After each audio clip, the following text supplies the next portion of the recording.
Hello and welcome to the channel. If you're new here, please smash the subscribe button, give it a thumbs up and check out all the other content that I have as well. Now, the topic of this video is 8 life-saving tips for new riders. So without further ado, let's get on with the list. Tip number 1, wash your bike weekly. Now, you might be wondering, why would you need to wash your bike weekly? And it's not actually about washing your bike, it's the fact that when you wash your bike, you'll go over the bike and you'll be a bit more in depth and you'll be able to spot the maintenance before it becomes a bit of an issue. Also, most bikes that you're going to start on are going to be single cylinders and they're known as thumpers. Now, thumpers, basically the one piston, they vibrate a lot. As a result, a lot of bolts actually come loose. So tip number 1, wash your bike, because you will spot things before they become a serious problem. Tip number 2, when it rains heavily, you'll have more grip than you would if it only lightly sprinkles. Now, in the summertime, it can get rather hot and it might not rain for a few days. Now, when cars are going about, there's literally millions of cars driving around with oil leaks and the brake dust, just dirt in general coming off. And when it ever so slightly spits, well, all of those greases, dirts and everything else basically rise to the surface. And if it hasn't rained enough, they don't dissipate, they don't get diluted, which means when it lightly sprinkles after a bit of a drought, the road becomes a very slippery surface. To add to the mix, there is another little tip that I'm going to shout about, and that is most definitely tyres. If you have a Chinese motorcycle, usually the standard tyres are not very good in any way, shape nor form. So I advise swapping the standard Chinese tyres, especially on a 125, for anything. If they're not CST, I wouldn't ride them. Life-saving tip number 3, and this is a big one. In fact, it's a really big one and not many people talk about it, which honestly, really everyone should know about this. And that is target fixation. Now, target fixation is when you're taking a corner, you suddenly panic and you lock onto something and you go straight for it. Now, is there a way of breaking that? Yes, break the sight of your target. You'll know about it when it's happening because you will panic and you will be steering towards it. Usually this happens when you're overshooting a turn. If you're coming in too fast into a corner and you're trying to brake and then you panic, but you spend all your time panicking and braking, that you just don't break the line of contact of where you're wanting to go. So you end up basically being missile straight towards it. And the best way of actually counteracting this is break the line of sight. You will go where you look. So for instance, if you're taking a corner, all of a sudden you're starting to panic, stop looking at what you're going to hit and start looking at where you want to go. Now, I cannot express this enough, and I honestly would recommend that you research it, and research it, because the day it does happen, you're going to remember my face and you're going to remember this video. So tip number 3, target fixation, do your research, because that could kill you. Life-saving tip number 4, never ride faster than your guardian angel can fly. Now, we've all heard this expression, but what does it actually mean? Basically, if you're going a little bit out of depth and out of your abilities, you're going to start feeling well out of depth. You'll feel a bit nervous, you'll also tense up a little bit, and you'll be grabbing onto your handlebars a little bit tightly. This makes all the inputs into the motorcycle stiff. It makes it harder to control. You'll know that you're pushing your boundaries. And if you're on that edge and on that limit of your capabilities, it's not going to end well. And this is especially true when you're doing group rides. So if you're in a group ride and you're finding that you are having to seriously go faster than what your ability is in order to keep up with them, I'd rethink about riding out with that crew. Tip number 5. Now, this one's quite prevalent with the last bit that I mentioned, and that is ride your ride. Now, riding your ride basically means you pick your lines, you pick your braking points, and you take the responsibility for it all.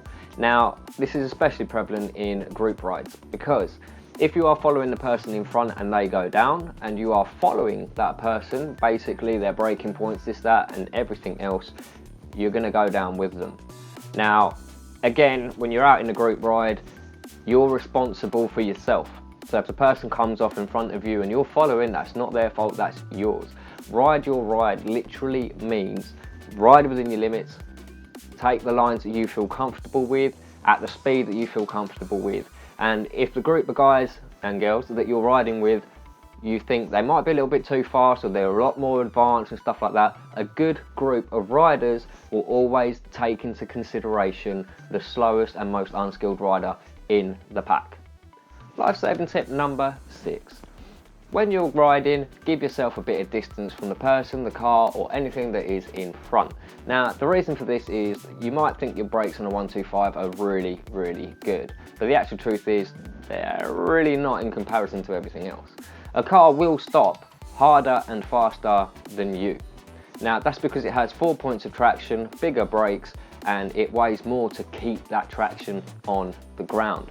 However, with a 125, you'll find, especially if you're a new rider, you will reach for that brake and you will panic brake. Now, panic braking will lock up your front real quick. Now, the best way to do it is learn your braking techniques. So squeeze the brake and apply slowly into more pressure. Obviously, you'll learn how to get it, but you'll realise soon enough that you need to preload the weight onto the forks and compress down to get that traction before you can brake really hard. If you brake really hard straight away, the traction is just broken before it even gets to stop. And that is always a wipeout. The other thing as well to take due note as well is the fact that these new bikes come with a CBS, which is combined braking system. If you use the front brake, like especially on this one, on the Keyway RKF 125, if you use the front brake, it will use a little bit of your rear automatically, whether you touch that brake or not. If you use the rear brake, it will use a bit of the front, whether you touch it or not. It's a good fail-safe, not so much brilliant when you're trying to go through slower technical maneuvers, but in general, it is a good safety feature. Other safety features that you'll find on another 125 might be ABS. Now, this is actually another really good example of braking techniques, is if you find that the ABS is kicking in, you aren't really riding with skill because you're riding on a fail-safe. Now, ABS and CBS and all that kind of tech and gadgets and gizmos, they're all there for when you're not in full control. So if you find yourself riding and you're constantly using the ABS and you feel it ticking away right through your levers or your foot pedal, then you're not actually riding correctly or skillfully. You're actually relying on a motorcycle's fail-safe to stop you from wiping out and binning the bike. So remember to always work on your brake techniques and keep a distance from whatever is in front of you, because if you panic and you're not very used to riding, you will go down just through a lockup. Life-saving tip number 7. Now, this one is never, ever, ever, ever, and I mean ever, overtake at junctions, blind bends, or anywhere where you really cannot see what is in front of you. So unless you've got a really clear view, don't even risk it. Especially if you're on a 125, I just honestly would stick just behind the car unless they're doing about 30 miles an hour in a 40 or a 50.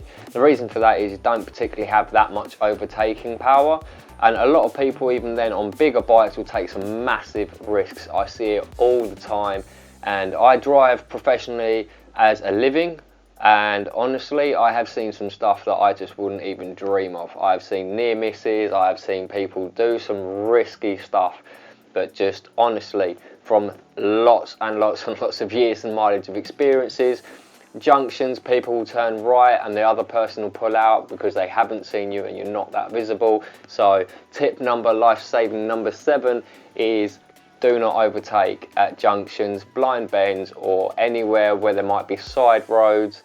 Just, it's not worth the risk. Now, last but not least is learn the highway code. Now, the reason for that is knowledge comes in books, and you know, it's just a given that if you can read, there's a whole amount of knowledge to you. Now, the road has its own language. It's not just the conditions of the road and all that kind of stuff. And there have been many a times that road signs have pointed out a few things that had I not done my highway code, I wouldn't actually know. So, one of the things that I would actually beg of you to do if you're a new rider is know the highway code. Especially if you're a youngster and you've done your CBT. You're going to need to know it anyway when you want to go on to something bigger. If you want to do your driving license, it's just stuff that you're going to need to know. But the sooner you know it and the more that you understand it, the better you'll be able to read the roads. So just because you've done a CBT, doesn't necessarily mean that you actually have a clue what you're doing. If you do the highway code and you start researching it and reading it, it's going to help you out in the long run. And at the same time, I think it's a little bit wrong that they don't do the highway code in your CBT. Yes, you know how to read a speed sign, but there's certain other road signs that might help, and also you'll get to know a bit more of conditions and when you're going to see certain things, and it gives you a heads up. It's almost like having a co-pilot in a rally car. It's basically essential.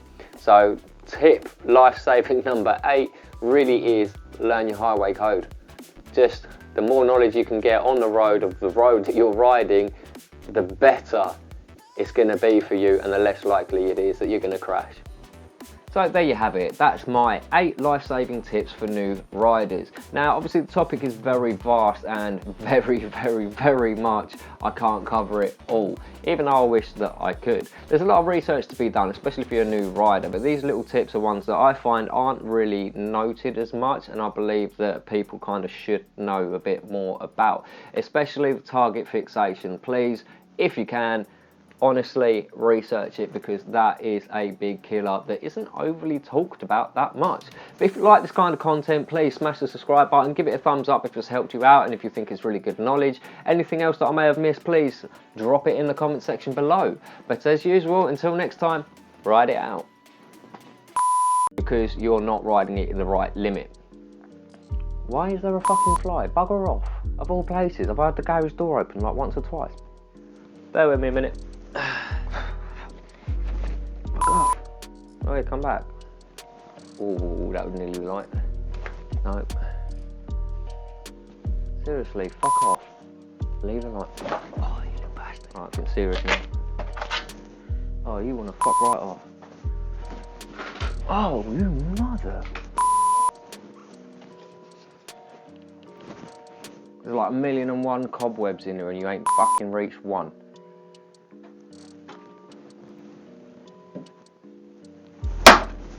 Gotcha!